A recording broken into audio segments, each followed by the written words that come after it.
अस्सलाम वालेकुम। आज मैं आपके लिए मज़ेदार सा चिकन पराठा के रोल की रेसिपी शेयर करने वाली हूँ, जो बाज़ार से बहुत सस्ती और बहुत मज़े की बनेगी। और सबसे बड़ी रफ्तारी के टाइम इसको आप इस्तेमाल करें और बच्चों के लंच बॉक्स के लिए भी इसको आप बना सकते हैं। रेसिपी आपके साथ स्टार्ट करती हूँ। उसके लिए 2 कप मैंने मैदा लिया है, 2 टेबलस्पून मैंने ऑयल लिया है, 1 टेबलस्पून मैंने नमक डाला है। उसको अच्छे से मिक्स करने के बाद मैंने पानी डालकर उसको हल्के हाथों से गूंद दिया है। और आपने इस तरह गूंदना है कि ये ना ज़्यादा हार्ड हो और ना ही ज़्यादा सॉफ्ट हो। अच्छे से गूंदने के बाद मैंने उसके अंदर ऑयल को ग्रीस करके उसके बाद इसको मैंने 1 घंटे का रेस्ट दे दिया।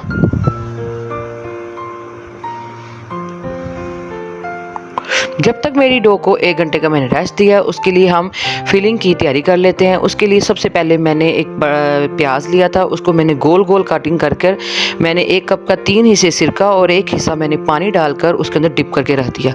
उसके बाद 1 पाव मैंने चिकन लिया, 2 टेबलस्पून मैंने दही डाला है और उसके बाद उसके अंदर 2 टेबलस्पून मैंने हरी मिर्चों का चॉप करके डाल दिया था। उसके बाद मैंने हाफ टेबल स्पून नमक डाल दिया था। चम्मच का तीसरा हिस्सा मैंने काली मिर्च डाला है और तीसरा हिस्सा मैंने कुटी हुई मिर्चें डाली और तीसरा हिस्सा मैंने चाट मसाले का डाल दिया। उसको मैंने अच्छे से मिक्स करने के बाद 2 टेबल स्पून सोया सॉस डाल दिए थे और फिर उसके बाद उसको अच्छे से मिक्स करने के बाद 2 घंटे का इसको रेस्ट दे दिया। 2 घंटे मेरे गुजर चुके थे। उसके बाद मैंने एक फ्राई पैन में ऑयल लिया और उसके अंदर चिकन को उसके अंदर डाल दिया और 1 टेबल स्पून मैंने गार्लिक पेस्ट का डाला और उसको अच्छे से उसके अंदर भून लिया था। अच्छे से भूनने के बाद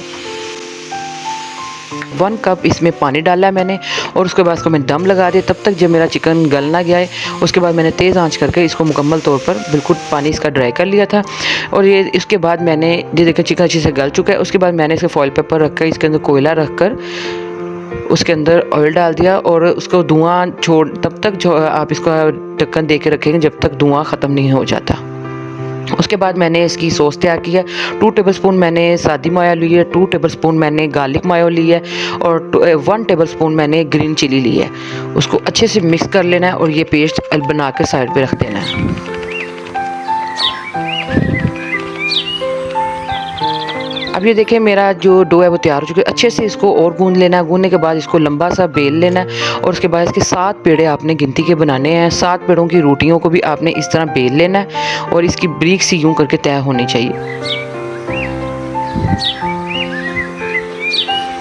7 में रोटियां मैंने बेल चुकी हूँ। उसके बाद मैंने 1 रोटी पर ये थोड़ा सा ऑयल डाला है, उसको अच्छे से मैंने इसके अंदर लगा दिया और उसके बाद दूसरी रोटी पर रख दी। फिर मैंने अच्छे से ऑयल लगा दिया। इस तरह 1 बाय 1 मैं सारी रोटियों पे ऑयल लगाती जाऊंगी और उसके बाद दूसरी रोटी उसके ऊपर रखती जाऊंगी और जहाँ के 7 रोटियाँ मैंने यूँ बेल ली। उसको अच्छे से भी मैं इसको प्रेस कर दिया। उसको प्रेस करने के बाद अच्छे से ताकि इसको ये अगर आपको हाथ से मदद से नहीं तो बेलने से बेल लें और उसके बाद अच्छे से फिर दोबारा गोल कर लें। और अगर आप पराठा रोट बड़ा बनाना चाहते हैं तो पेड़े को बड़ा कर लें और अगर छोटा रखना चाहते हैं तो छोटे पेड़े कर लें। ये देखिए कितने अच्छे ज़बरदस्त इसके अंदर लेयर्स आ रही हैं। इस तरह मेरे पेड़े तैयार हो चुके हैं। अब इनकी 1 बाय 1 रोटियां बनाकर छोटे थोड़ा थोड़ा ऑयल लगाती जाऊंगी और यूँ मैं पराठे बनाती थी।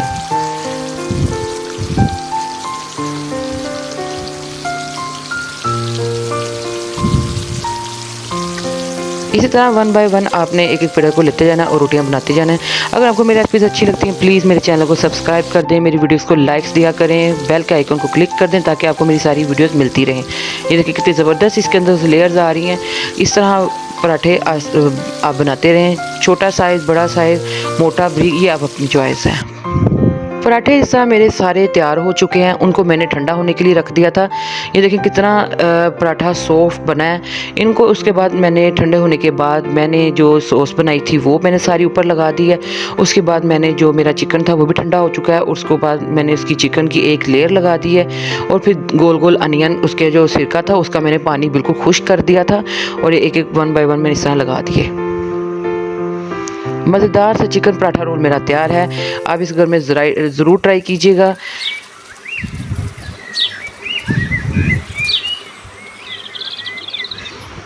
बच्चों के लंच बॉक्स में भी आप इसको बना के दे सकते हैं।